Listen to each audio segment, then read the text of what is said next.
بسم اللہ الرحمن الرحیم۔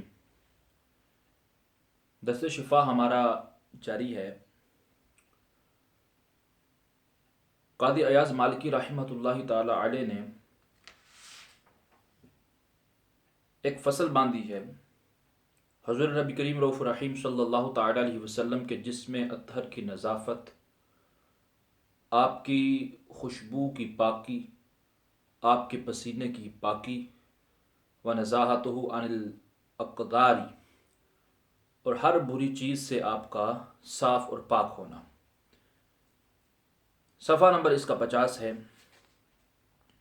جہاں پر یہ فصل شروع ہو رہی ہے۔ جہاں سے صفحہ نمبر 52 پر ایک حدیث پاک لکھتے ہیں، وقد روی نحو من هذا عنه في امرأة شربت بوله فقال لها لن تشتكي وجع بطنك أبدا ولم يأمر واحدا منه بغسل فم ولا نهاه عن عودة وحديث هذه المرأة التي شربت بوله صحيح الزم دارقطني مسلما والبخاري إخراجه في الصحيح واسم هذه المرأة بركة واختلف في نسبها وقيل هي أيمن وكانت تخدم النبي صلى الله عليه وسلم قالت وكان لرسول الله صلى الله عليه وسلم قدح من عيدان يودع تحت سريره يبول فيه من الليل فبال فيه فليلة ثم افتقده فلم يجد فيه شيئا فسأل بركة عنه فقال قمت وأنا عطشانة فشربته وأنا لا أعلم۔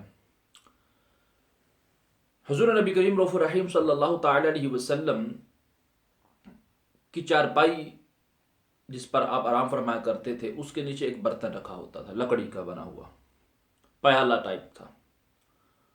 آپ اس میں رات کو بول مبارک کیا کرتے تھے، پیشاب مبارک کیا کرتے تھے۔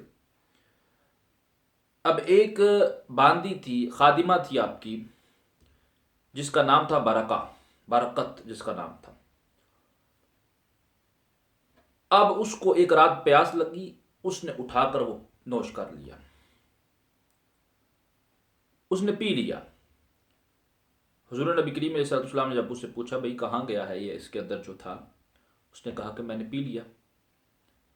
حضور علیہ السلام نے کیا اس کو جھڑکا، کیا ڈانٹا کہ تم نے یہ کیا کر دیا ہے؟ تمہیں پتہ ہی نہیں ہے کہ اس کے اندر بول ہے، پیشاب ہے؟ نہیں۔ فرمایا لن تشتکی وجع بطنک ابدا، تم نے یہ جو کام کر لیا ہے، تمہارے پیٹ میں کبھی بھی درد نہیں ہوگا، اس کی وجہ سے کبھی بھی درد نہیں ہوگا۔ مقصود یہاں پر جو بیان کرنا ہے، بعض لوگ اس حدیث کو ضعیف کہہ دیتے ہیں، ثابت نہیں ہے، فلاں ہے، یہ ہے، وہ ہے۔ قاضی ایاز مالکی رحمۃ اللہ تعالی علیہ اس حدیث کے بارے میں فرماتے ہیں الزم دارقطنی مسلما والبخاری اخراجہ فی الصحیح، کہ دارقطنی نے اس حدیث کے ثابت ہونے کو لازم کیا ہے، برقرار رکھا ہے، اور امام بخاری نے بھی صحیح کے طور پر اس کا اخراج کیا ہے۔ یعنی حدیث جو ہے یہ صحیح ہے، اس حدیث کی سند میں کلام نہیں ہو سکتا۔ بڑے بڑے ائمہ نے اس کو مانا ہے، اور ایسا کیسے ممکن ہے؟ اس کے ضمن میں بتاتا چلوں کہ انبیاء کا ظاہر اور باطن پاک ہوتا ہے، ان کا جسم کا ہر حصہ پاک ہوتا ہے، ہر عضو پاک ہوتا ہے، ہر قسم کی قذافت، ہر قسم کی قذر، بری چیز سے وہ پاک ہوتے ہیں۔ جب اندر اور باہر پاک ہو، اتنا پاک ہو کہ 1% کیا اس سے بھی کم درجہ کی ناپاکی انبیاء کے پاس سے نہ گزرے، تو جو ان کے جسم سے چیز نکلے گی وہ بھی پاک ہوگی۔ اس لیے تو میرے نبی کریم علیہ السلام نے فرمایا کہ تجھے کبھی پیٹ کا درد نہیں ہوگا۔ اور یہاں نیچے ایک اور بات بیان کی کہ کسی بھی بندے نے